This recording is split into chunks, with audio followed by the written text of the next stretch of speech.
자, 그러면 3교시 시작하도록 하겠습니다. 우리 노년기에 또 부부에서 적응을 해야 되는 게 역할 변화의 적응, 성적 적응, 그 다음에 배우자 사별에 대한 적응이 있었고요. 자, 그 다음에 부모 자녀 관계를 보면 이제 부모는 나이가 많은 노인 부모를 얘기를 하는 거고, 자녀 같은 경우는 좀 나이가 든 이제 그 어느 정도 이제 그 성인이 된 이 자녀라고 생각하시면 되는데, 앞에서도 빈 둥지 시기가 된다라는 얘기를 했었는데, 나이가 들면 빈 둥지 증후군을 겪게 된다. 자녀가 이제 뭐 결혼이라던가 일 때문에 나가 살면, 그러면 그거에 대해서도 우리가 적응을 할 수 있어야 된다라는 얘기고, 그 다음에 이제 부모가 아무래도 나이가 많고 몸이 불편하고 그러면 자녀분들이 이제 그 자식들이 조금 그래도 부양을 해야 되는데 그런 것들이 줄어든다. 그래서 요즘 최근에 여기 보시면 자녀가 노인 부모하고 따로는 사는데 같이 살지 않고 우리 앞에서 1인 가구 부부만 둘이 2인만 사는 이런 가구가 많아지고 있다라고 했는데, 그러니까 따로 사는데 근거리에서 산대요. 그러니까 뭐 같은 동네에서 살거나 같은 아파트에서 살거나 이런 식으로 가까운 곳에 살면서 부양을 하는, 그러니까 좀 돌보는 이런 가족 제도라는 게 생겼다라는 건데, 그거를 수정 확대 가족이라고 한대요. 그러니까 우리가 노인 가족이라는 거는 노인 부부만 살거나 노인이 포함된 가족을 노인 가족이라고 하고, 수정 확대 가족은 우리가 일반적으로 가족은 같이 사는 사람들을 가족이라고 하는데, 그렇게 많이들 생각을 하는데, 이 수정 확대 가족은 같이 살지는 않고 가까이에서 사는 가족을 수정 확대 가족이다라는 이런 그 이름이 하나 더 생겼다라는 얘기죠. 그래서 이 수정 확대 가족은 따로 살지만 자주 상호작용하면서, 그러니까 가까이서 사니까 자주 이제 찾아가고 또 서로 도움이 필요할 때 도움을 주고 받을 수 있는 이런 상호작용을 하기 때문에 각자의 사생활은 지킬 수 있으면서 도움을 받을 수 있는 이런 장점이 이제 생겼다라는 얘기고요. 자, 그 다음에 또 고부장서 관계라고 해가지고, 고부라는 거는 이제 시어머니와 며느리 관계고, 장서 관계는 장모와 사위 관계. 그래서 약간 뭐라고 해야 되나요? 뭐 그 손주들 키워주는 이런 조건으로 이제 여러 가지 여건 때문에도 이제 뭐 시어머니하고 같이 사는 며느리가 있거나, 아니면은 아이들 때문에 이제 장모님이 키워주는데 이제 사위하고 같이 살거나 이랬을 때 이 갈등이라는 게 여러 가지 문제가 또 발생을 할 수 있다라는 얘기죠. 근데 이런 것들이 가치관, 그러니까 삶의 생각이라던가 세대 차이, 그러니까 젊은 사람들은 뭐 예를 들어서 젊은 사람들은 막 여러 가지 여행이라던가 놀러 가고 싶고 뭐 이런 것들이 있단 말이에요. 근데 나이 드신 분들은 아니 왜 집안을 지켜야 되는데 자꾸 어디 놀러 가고 아이들을 뭐 나한테 뭐 맡기고 뭐 이런 것들이 또 이제 세대 차이라고 생각을 하면 그런 것들로 인해서 갈등이 좀 늘어나고 있다. 근데 고부 갈등이라는 거는 시어머니와 며느리 갈등은 예전부터 있었고, 또 이제 사회가 변하면서 이 장서 갈등 이런 것들도 생긴다. 그래서 이런 것들을 해결하기 위해서는 어떤 역할 관계 재정립이라던가 그 다음에 가치관 공유 이런 것들을 통해서, 그러니까 뭐 며느리는 시어머니를 꼭 돌봐드려야 돼 이런 이제 가치관에서 조금 더 바뀌어서 서로 뭐 도와줄 수 있었지, 뭐 며느리가 바쁘면 시어머니가 밥을 할 수도 있지, 뭐 이런 이제 그 뭐 역할 관계 재정립이라던가 젊은 사람들이 갖고 있는 생각 이런 것들을 노인분들도 같이 생각을 한다던가 아니면 노인분들의 생각을 젊은 사람들이 좀 같이 이렇게 생각하실 수도 있구나 라는 가치관 공유 이런 것들을 통해서 갈등보다는 바람직한 관계를 유지할 수 있도록 그러니까 이 노력이라는 게 둘 다 노력을 해야 되겠죠. 그래서 노인 세대도 노력을 해야 되고 젊은 사람들도 노력을 해서 이 고부장서 관계가 갈등보다는 협력 관계로 그래서 좀 활기찬 이런 이제 삶을 살 수 있도록 노력을 해야 된다라는 얘기고요. 자, 그 다음에 이제 조부모 손자녀 관계가 있는데요. 할머니, 할아버지, 그 다음에 이제 손주들, 요 관계에 대해서 나와 있는데, 아무래도 조부모 손자녀 관계는 손주들의 그 긍정적인 자아 형성에 기여할 수 있다, 이렇게 되어 있거든요. 그러니까 이게 뭐냐면 좀 부모님은 자녀를 좀 잘 키워야 된다라는 책임감이나 의무감 이런 것들이 있는데 조부모, 할머니, 할아버지들은 그런 게 없단 말이에요. 그러다 보니까 비교적 순수하게 애정으로만 아우 예쁘다, 똑똑하다, 뭐 공부 못해도 된다, 건강하기만 하면 된다 이런 식으로 그냥 행복만 아낌없는 사랑 뭐 이런 것들을 쏟아주기 때문에 손주들이 봤을 때 뭐 부모님이 너 공부 열심히 해야 돼, 너 뭐 이런 거 해야 돼, 뭐 이렇게 이제 하면 부담감이 있을 수 있는데 할머니 할아버지들은 막 아우 예쁘다 잘났다 막 이러니까 내가 괜찮은 사람이구나 라고 생각을 한단 말이에요. 내가 좀 괜찮은 사람이구나 라고 생각하는 게 긍정적인 자아 형성이란 말이에요. 그래서 할머니 할아버지들의 아낌없는 사랑, 애정 이런 걸로 인해서 조금 더 본인의 자존감 이런 것들이 손주들한테는 좀 생길 수 있는 이런 계기가 되는 게 조부모 손자녀 관계고요. 자, 그 다음에 이제 노년기의 형제 자매 관계. 근데 이게 좀 이렇게 세대별로 형제 자매 관계가 좀 바뀌거든요. 그래서 어렸을 때는 경쟁 관계였다가 성인기에는 약간 좀 멀어지는, 그러니까 뭐 서로 이제 사랑을 하고 결혼을 하고 아이를 키우다 보니까 형제 자매가 그렇게 돈독한 사이좋은 사이는 아니란 말이에요. 뭐 사람마다 다 다르긴 하지만 근데 노년기에 이르면 노인이 되면 이 과거에 옛날에 존재했던 경쟁심이나 갈등 이런 것들은 줄어들고 좀 상호 이해라던가 동조성이 강화되는 경향을 보인다 이렇게 되어 있거든요. 그러니까 같이 늙어가다 보니까 뭐 그래도 뭐 언니밖에 없다, 그래도 오빠밖에 없다, 형이 낫다 뭐 이런 식으로 이제 상호 이해라던가 동질감 같다라는 이런 동조성, 동질감 이런 것들이 좀 젊은 형제 자매 관계보다는 노년기에 조금 더 강화, 조금 더 많아지는 이런 경향을 갖고 있고요. 특히 노년기에 배우자나 그 자녀에 대한 지원이 충분하지 못할 때 어떤 이제 의사 관계라던가 상호 관계라던가 이런 것들이 충분하지 못할 때 형제 자매 관계는 조금 더 중요한 사회적 지지가 된다 이렇게 되어 있거든요.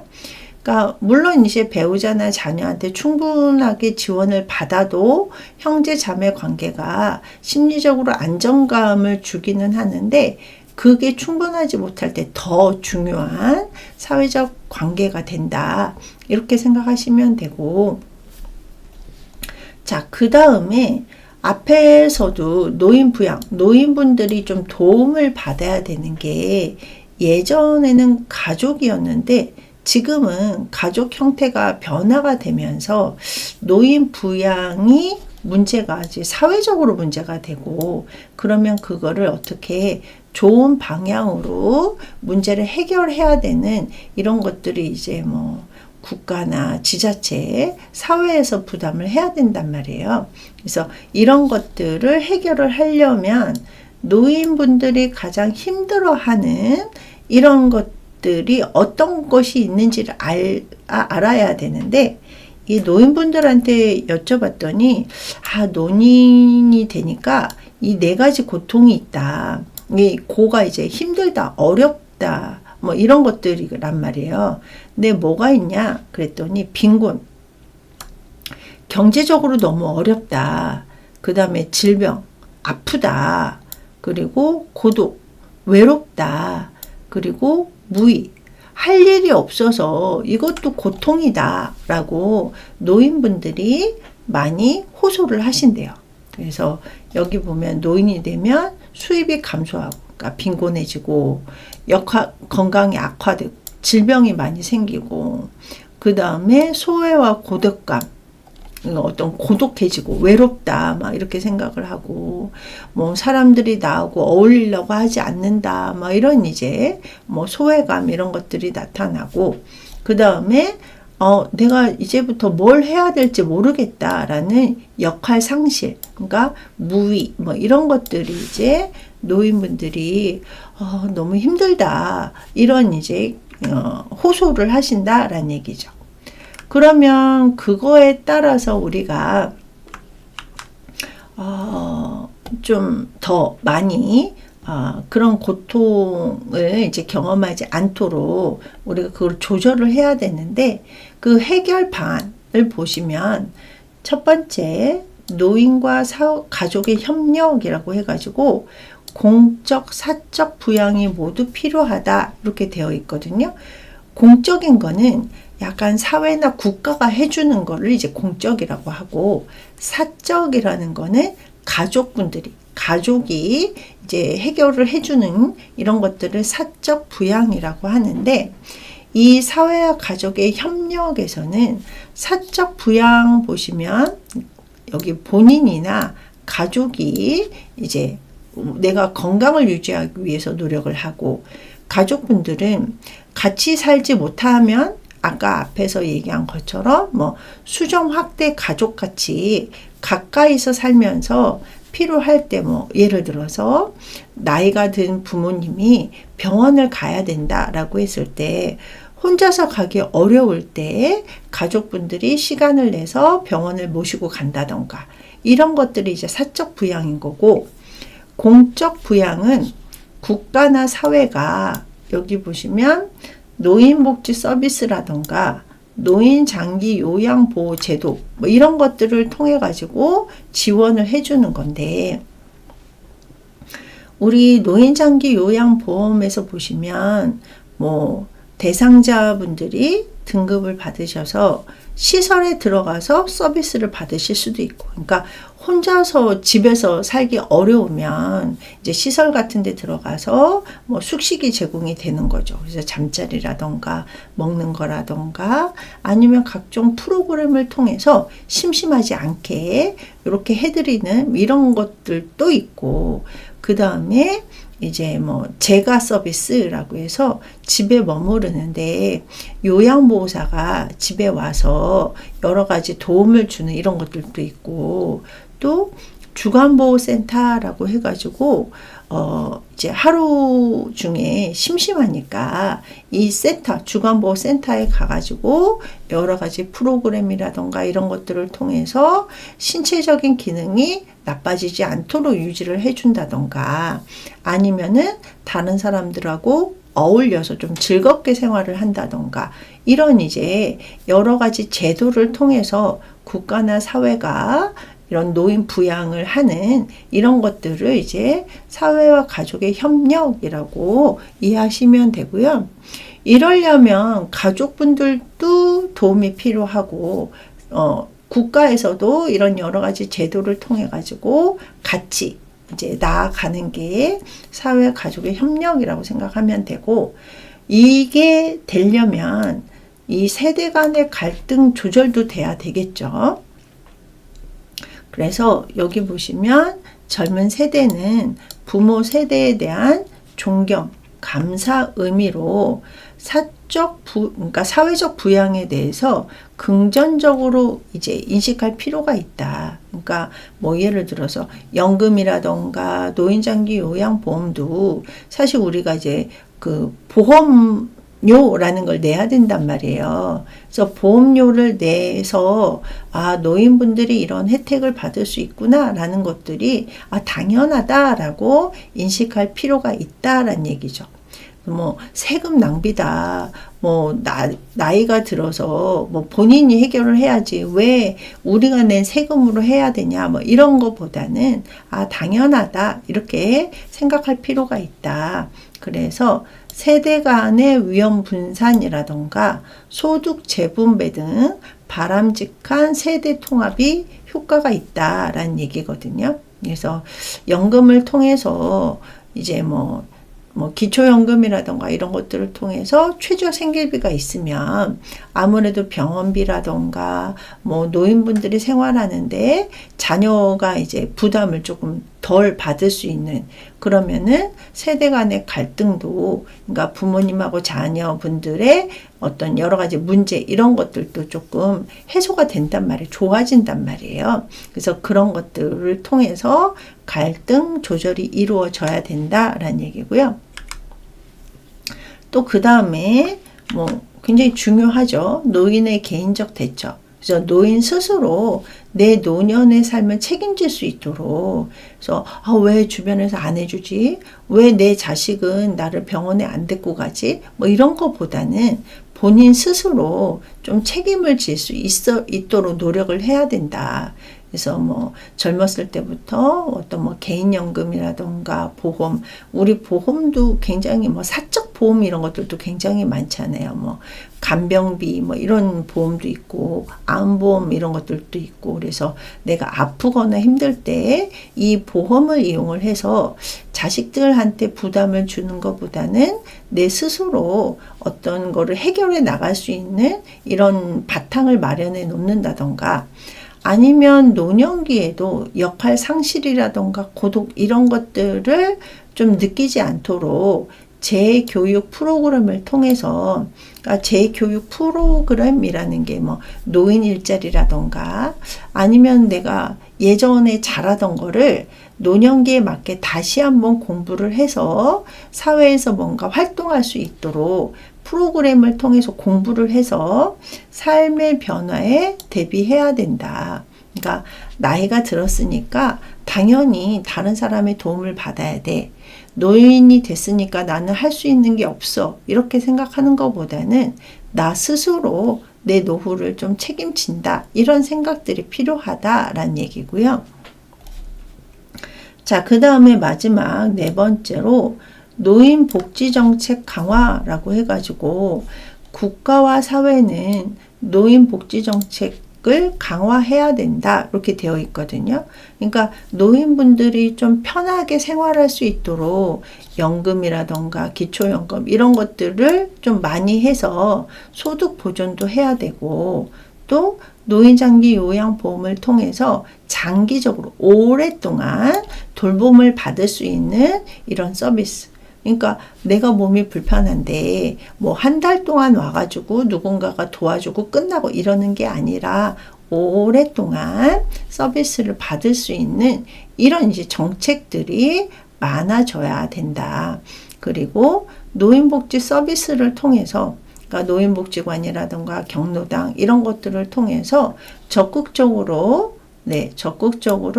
활기찬 여가라든가 노후 생활을 할 수 있도록 지원을 해줘야 되는 거죠.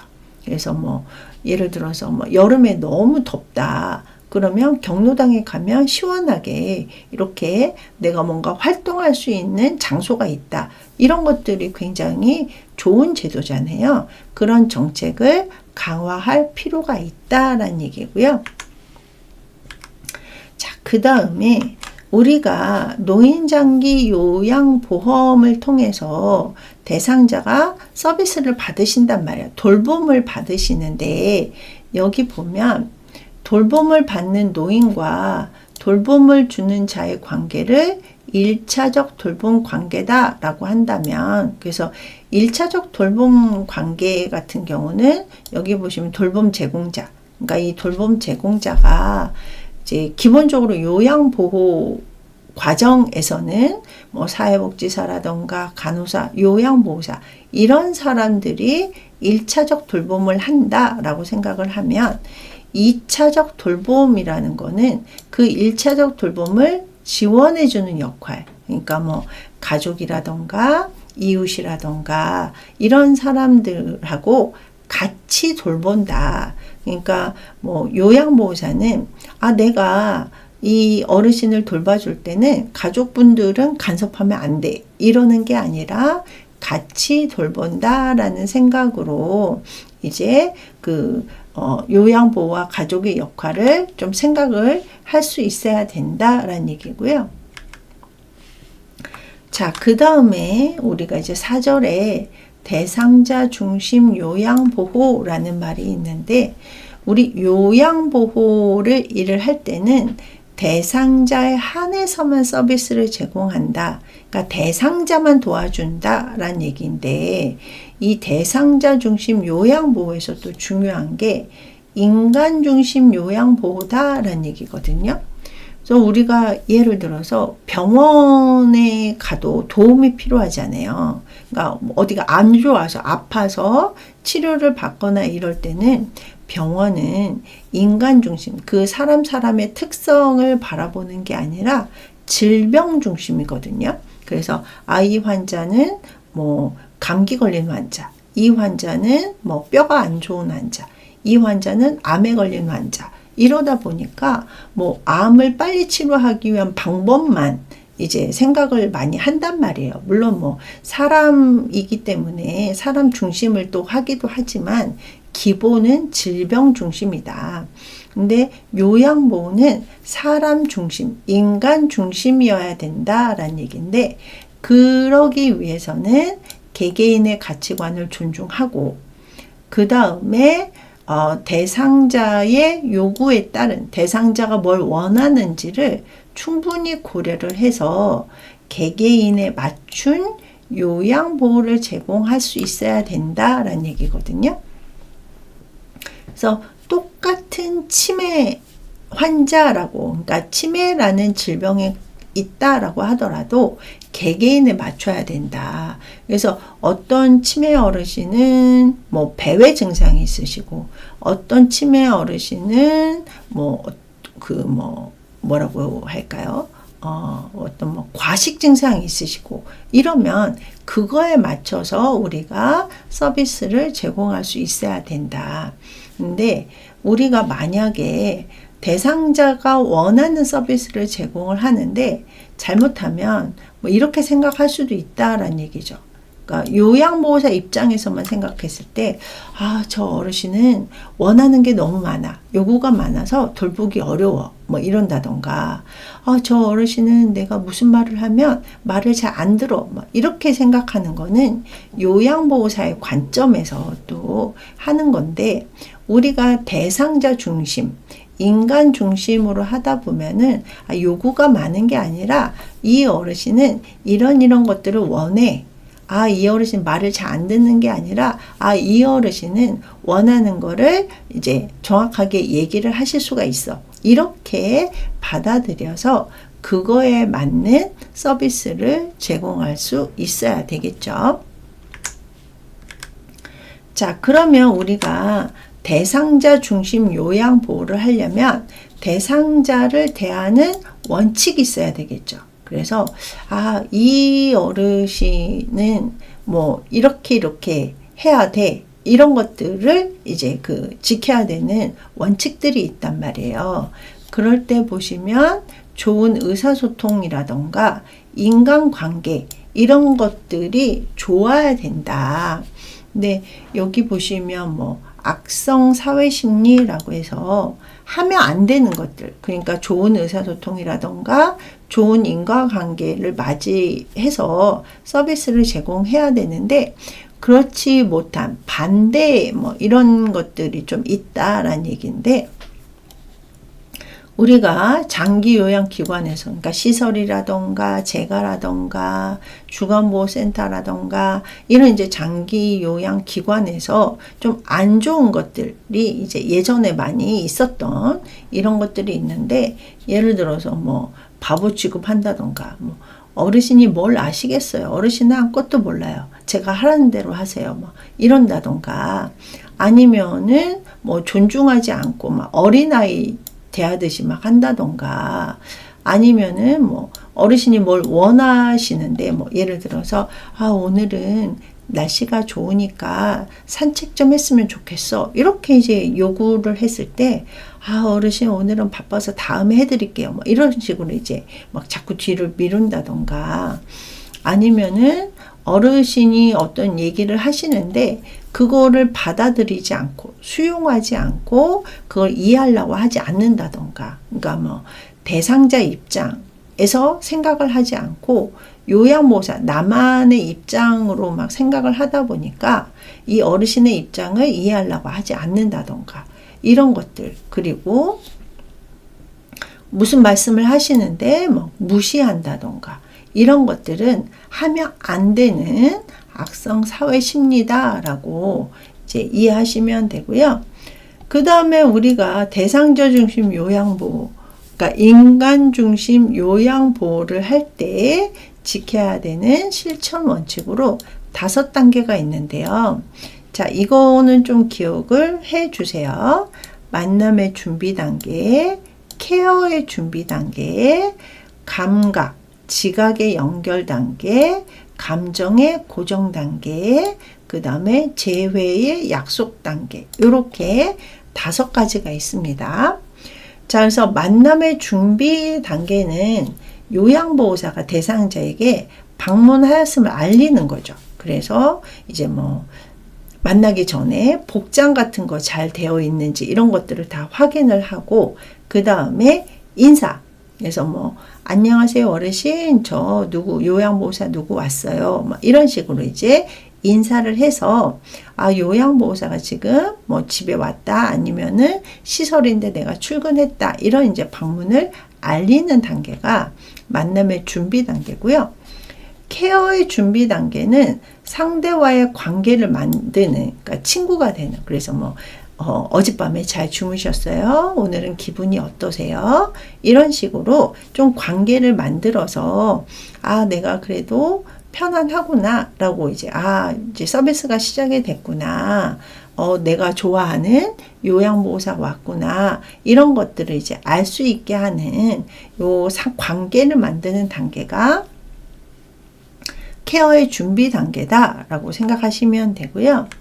자, 그 다음에 3번째 단계가 감각, 지각의 연결 단계인데, 우리가 보통 이제 그 5감각이라고 하잖아요. 시각, 청각, 후각, 미각, 촉각. 그래서 눈으로 뭐 그리고 듣고, 그 다음에 뭐 만지고, 뭐 이런 여러 가지, 뭐 미각, 먹는 걸 통해서 여러 가지 이 감각을 통해서 대상자가 내가 오늘도 좀 좋은 서비스를 받고 있구나 라는 것들을 느낄 수 있도록 하는, 직접적으로 우리가 서비스를 하는 단계가 이 3번째 단계다 라고 생각하시면 되고요. 4번째 단계는 감정의 고정 단계라고 해서, 고정은 이제 뭐 내가 괜찮다 라고 생각하는 게 계속 고정이 되어 남아있는 거, 이런 것들을 이제 고정이라고 하는데, 나쁘다, 싫다, 이런 감정이 남아있으면 안 되잖아요. 그래서 기분 좋은 점을 상대의 기억에 남기는, 그래서 내가 만약에 예를 들어서 방문 요양을 받고 있는데 방문 요양 받을만 하지, 저 요양보호사는 나한테 정말 좀 잘해주려고 노력을 하는구나, 이런 것들을 어르신이 기억에 남아있을 수 있도록 하는 단계가 이 감정의 고정 단계다 라고 생각하시면 되고요. 5번째는 재회의 약속 단계래요. 그래가지고 재회, 나중에 다시 만날 때, 그러니까 뭐 예를 들어서 서비스가 끝나고 나면 어떤 서비스 제공에 대해서 기록을 하고 또 사인을 받아야 된단 말이에요. 사인을 받고 나서 어르신 제가 그러면 내일 또 이 시간에 찾아뵐게요. 뭐 내일 오후 3시에 제가 또 올게요. 이런 식으로 해가지고 약속을 잡아서 다음 케어를 쉽게 하기 위한 단계다. 그러니까 끝났다가 아니라 내일 또 오겠구나. 그러면은 요양보호사도 만남의 준비 단계가 또 쉬워지고 어르신도 내일 또 와서 내가 서비스를 받구나. 그러면 뭐 예를 들어서 어르신 제가 내일은 와서 목욕을 시켜드릴게요. 몸을 좀 깨끗하게 씻겨드릴게요 라고 약속을 했단 말이에요. 그러면 그 다음날 와서 씻겨드릴 때 어르신이 벌써 마음의 준비가 되어 있기 때문에 이 케어를 돌봄을 좀 쉽게 할 수 있다라는 얘기죠. 그래서 우리가 인간 중심, 사람 중심의 요양보호를 할 때는 요 5가지 원칙을 지키면서 서비스를 제공할 수 있어야 된다. 그래서 처음에는 만남 준비 를 꼭 해야 되고, 그러니까 인사 같은 거 이런 것도 꼭 해야 되고, 케어 준비, 친구가 좀 돼서 이제 좀 이렇게 서비스를 받을 수 있구나라는 마음의 준비를 해야 되고, 그 다음에 직접적으로 서비스를 제공하는 지각의 연결 단계를 거쳐야 되고, 그 다음에 감정의 고정 단계, 그래도 내가 이 정도면 괜찮지라고 기분 좋은 점을 마음속에 남게 하는 이런 단계가 있고, 마지막으로 내일은 또 뭐 어떤 서비스를 받을 수 있겠구나, 아니면 내일 또 요양보호사가 오겠구나 라는 제외의 약속 단계, 이렇게 5단계가 있다라고 기억을 해 주시면 되겠습니다. 자, 그러면 오늘은 여기까지 하고요. 다음 시간에 또 만나서 공부를 하도록 하겠습니다. 자, 수고하셨습니다.